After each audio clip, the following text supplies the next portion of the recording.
Muy bien, a ver, quiero comenzar pidiendo perdón porque en este video no tengo el mejor de los ánimos. Llevo una semana o más de una semana, ya diría yo, con mucho dolor en una muela. Si Dios quiere, ya pasado mañana, desde el día en el que estoy grabando este video, ya debería solucionarse. Pero bueno, un día random cuando yo era pequeño, rollo, te tendría, no sé, 17 años. Pequeño, no era tan pequeño, pero bueno, tú me entiendes. Y pues yo me encontraba en un campamento del Ministerio Club Ganadores de Almas para Cristo, que fue un ministerio que marcó muchísimo mi vida, bueno, en fin. Y yo en ese momento estaba realizándole un documental al club, o sea, al grupo de adolescentes al cual yo pertenecía, sobre toda su historia, sobre cómo había llegado ese ministerio a mi iglesia en Nuevitas. Y por dicho motivo es que yo le realizo una pequeña entrevista en el campamento a la coordinadora nacional de ese ministerio.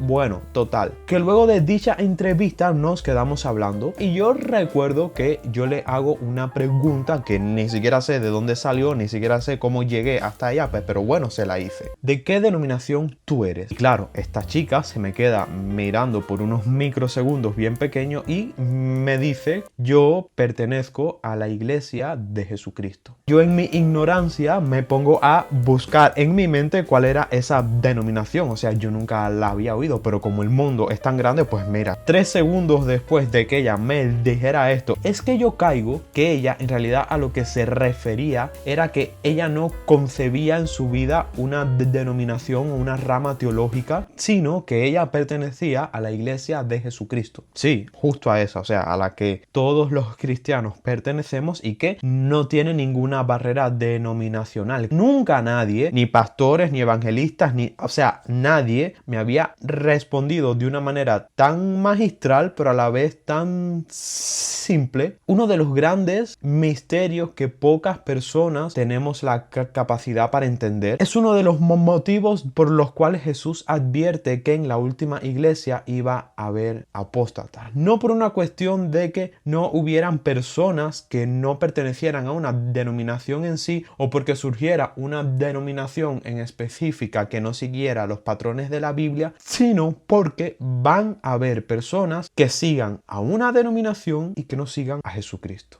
Es muy fuerte esto. Y bueno, hoy os vengo a hablar de qué dice la Biblia sobre las denominaciones, que no dice nada, ya os lo adelanto, pero bueno. Y cuál es el origen de las distintas denominaciones, o sea que no voy a ir uno por una, sino realmente por qué surgen las denominaciones a lo largo de la historia. Sin más preámbulos, tenemos que remontarnos a nada más y nada menos que el año 1054, justo en el concilio de Occidente y de Oriente. ¿Qué pasó en este concilio?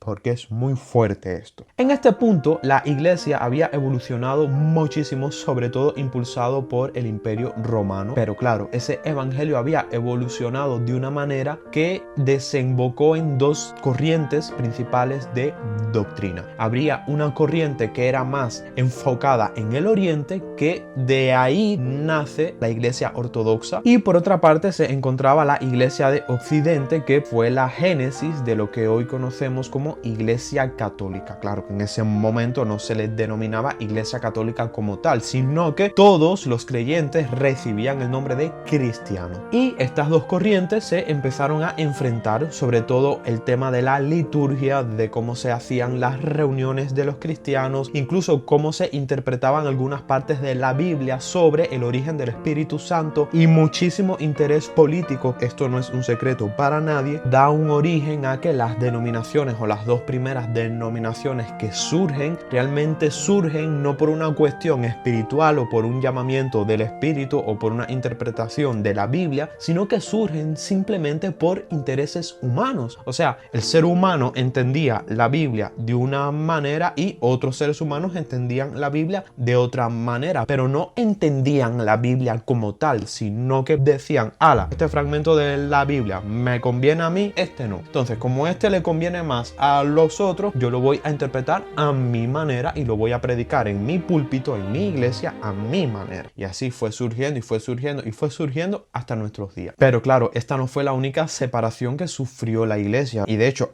hoy en día siguen habiendo muchos conflictos de intereses. Vuelvo y lo repito, son intereses mayoritariamente humanos. De hecho, os diría que ha surgido muy pocos ejemplos en los cuales el Espíritu Santo ha inspirado no una nueva revelación, porque ya la Biblia es la revelación como tal, sino el volver al origen bíblico, el regresar a esa doctrina sana, porque el ser humano es un ser muy desviable, es un ser que se entretiene muy fácilmente con las cosas de este mundo. Hombre, que todos somos humanos y cometemos errores, y gracias a Dios que el Espíritu Santo está ahí para redireccionar nuestros pasos. Bueno, total, claro. Queda la gran pregunta: ¿de verdad debemos tomar estas divisiones como inspiración divina? Obviamente yo estoy totalmente de acuerdo con las tesis de la separación de los protestantes de la Iglesia Católica. Obviamente estoy de acuerdo con algunos surgimientos en los Estados Unidos, no con todos, pero bueno, con una parte. Y obviamente estoy de acuerdo con la Reforma. ¿Por qué cuento toda esta intro súper larga al principio de este video? Porque yo me he dado cuenta que hay muchísimos creyentes, no voy a decir cristianos, porque, hombre, ojo vemos, corazones no sabemos, que aún confunden al día de hoy el seguir a Cristo con el pertenecer a una denominación o tener alguna línea doctrinal en particular. Y esto es algo muy peligroso, porque la idea de un cristiano es que es un seguidor de Cristo, no un seguidor de una iglesia. Porque al fin y al cabo, cuando tú te conviertes en seguidor de una denominación, tú estás siguiendo lo que te dice el líder de esa denominación o lo que te cuentan los otros hermanos de ese grupo de iglesias. Hombre, la doctrina humana se vuelve muy peligrosa cuando no se lleva a la Biblia. A lo largo de los años de vida que yo he tenido, yo he asistido a varias iglesias, y esas mismas experiencias me han llevado a comprender que el evangelio no es denominacional en sí, el evangelio es bíblico y doctrinal. O sea, con esto no quiero decir para nada, y por favor no malinterpreten lo que yo estoy intentando decir en este video, de que congregarse o de que las denominaciones cristianas son malas. Para nada. El propio Jesús nos dice, o la propia Biblia nos enseña, que es muy importante el congregarnos, que es muy importante el pertenecer a un grupo cristiano que realmente nos alimente, que realmente persevere en la palabra y que realmente medite y practique la sana doctrina. Cuando Jesús venga a buscar a sus seguidores, no va a venir por la iglesia bautista, no va a venir por los pineros, no va a venir por pentecostales. La iglesia no tiene apellido, tiene nombre, es iglesia y punto. Y cuando nosotros como que creyentes comprendamos esto, créanme que nuestra vida y nuestra relación con Dios va a cambiar, pero muchísimo. O sea, y no solo nuestra relación con Dios, sino que también nuestra relación con otras denominaciones, porque Jesús murió por su iglesia, no murió por pentecostales, ni por bautistas, ni por pinos nuevos. O sea, nada que ver. Conclusión de este video: que el día que mi amiga me dijo eso, yo recibí una galleta, pero que no te veas, que mi mente cambió totalmente, y que nos vemos en un próximo video si Dios quiere. Chao, chao.